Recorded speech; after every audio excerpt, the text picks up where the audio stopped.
Galen. Galen's got Parkinson's. Now, I want to talk today about something that I think is a serious topic for wargamers, especially when you are putting on a game for other people. It's less important when you're doing a solo game. But have you ever played a game where on the face of it, it sounds like a fantastic idea, and then you play it and it clearly has been wrong? It's not worked. It's the objectives, the aims don't work. One side easily wins, the other side, it turns out it's impossible to win. Why? Do you ever analyse it? Do you ever come away from a game and sit down and think, what went wrong with that? Why did that not work? It had all the elements of a great game.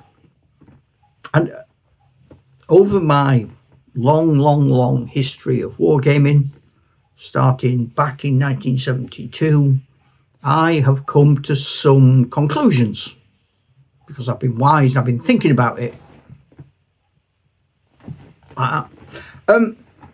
Now, these are just my thoughts, so please feel free to comment and add your thoughts. I would love it. I don't believe that you need equal sides. I can see the beauty of games with a point system like Pillage or also 40k, where you have, that's out your allocation of points and you build up your army. That's not my issue. I don't believe armies have to be the same size, but I don't think having armies that are the same size is a problem. And I can see the beauty of being able to choose an army where your army is slightly different to your opponent's, but you've had the same number of points. I watched a game last night on YouTube, Seventh Son, the channel's called, and they were doing, I enjoyed their Test of Honor games, but they were doing Pillage, and they had, I think it's something like 385 points, and one of them came in 2 points less, but their army makeup, because they'd done it at home in private, they were very different. They didn't know what to expect. They were related to historical precedents. Different types of armies had different weapons.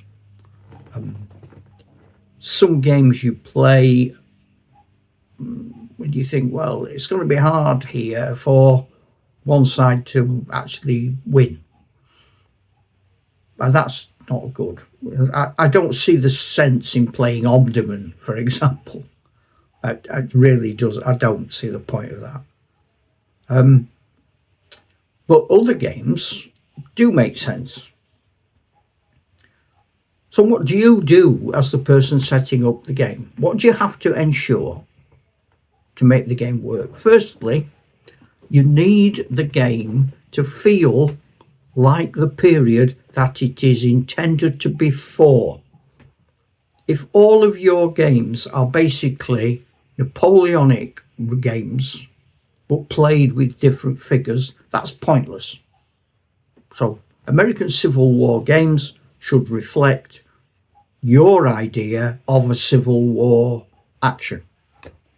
English Civil War games reflect your version, your view of an English Civil War action. That's the first thing.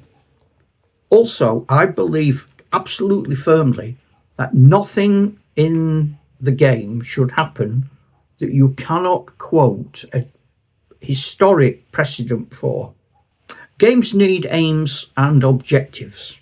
Now, I always think of an aim is the ultimate goal. So let's look at Waterloo. Napoleon and Wellington's ultimate goals were to defeat each other. They are their goals.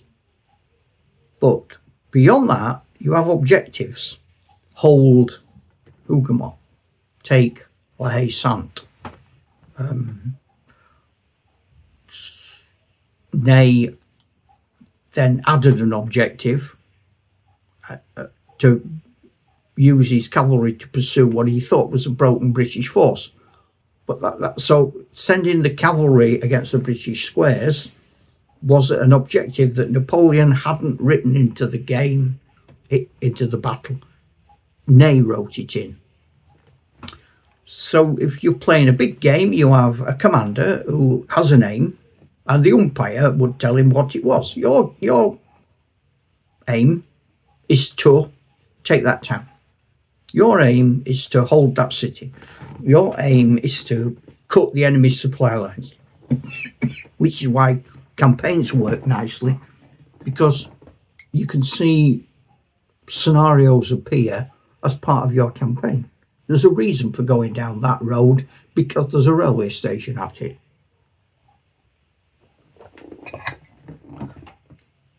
Then you would say to all of your sub-commanders, right, these are your objectives. Some games are set up where there don't seem to be objectives and aims. It's just a battle. You stand all your figures up and say, fight. So what am I fighting for? So the next thing, I believe, is how much you tweak a historical event to fit a game. Now, some gamers I know say, no, this is historical. The battle didn't start until 11 a.m. That's when our battle will start.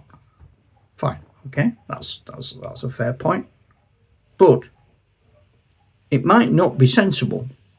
So if I go to a game and I set the game up and I'm given a force and I'm told to do a certain thing, like do not attack until 11 a.m. And I say, why? And say, well, because the actual genuine commander didn't. But I know the battle, and I know the reason why the actual genuine commander didn't was because he was an idiot. Why do I have to follow that idiot's point of view? It doesn't make sense. And in a game, both sides have to have a chance of winning. And both sides have to be able to make strategic decisions. If you're not able to make any strategic decisions, it's going to be a boring game. So if you're going to set up a war game, you need people fight. People need action. They need to do things. What I do when I umpire a game, and okay, I'm sort of making this sound like I'm always right, other people are wrong, but just, you might not think of it, and it might be something useful. I mark the edge, middle of the table, and then I say, what is the range of the longest range weapon? Let's say it's an artillery piece that can fire 40. So I would set up 20 back from the middle. My opponent sets up back 20 back from the middle. The longest range things can then hit each other right from the start of the game. Other things have to move, but at least you've got some fighting and firing going on right from the beginning. All that dead movement is irrelevant. You don't need it. Get rid of it. Sometimes on a big table with a small scale, you're doing 6mm Napoleonic on a 12-foot table, you're going to have dead ground. But then the strategy is, do I need even to go there? So what? I don't have to cover every inch of ground. It's not like a ballroom dance quick step where you get points for covering most ground. Sometimes you have to tweak things. Sometimes you have to mess with things. The secret is to make sure that you're not messing with things and making them worse.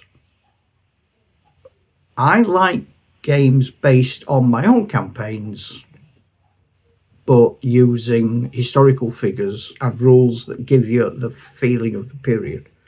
I like the players in my games to have the freedom to try things as if they were generals and commanders in that period. It might not work, it might work, but at least they have a chance. But if you stick someone behind a wall and say to them for an entire game, that's all you can do, and then the scenario is built in such a way that no one ever goes near that wall, they've nothing to do for a day. That's not fun. So the game needs to be fun. It needs to be accessible, it needs to be playable. The rules need to make sense. And by making sense, I mean, personally, they have to reflect the historic events and weapons and tactics of the time. English Civil War. Cavalry, why would cavalry charge formed pike? What you do is you maybe harry the pike with musket fire, or you send in your own pike. It's a bit like a game of chess or a game of drafts. I'm going there, so I will counter you by going there. And it's a dance of appropriate forces trying to find the place to get in. Now, I know I've come across in this as a bit, but I genuinely believe for some people, their games could be better if they had a bit of help trying to work out what to do. You might disagree. You might think I am talking out of my lugholes. Tell me, so what do you think? I don't mean to be provocative. I'm trying to be honest, and I'm trying to share my long experience. Ta-ra, Chuck.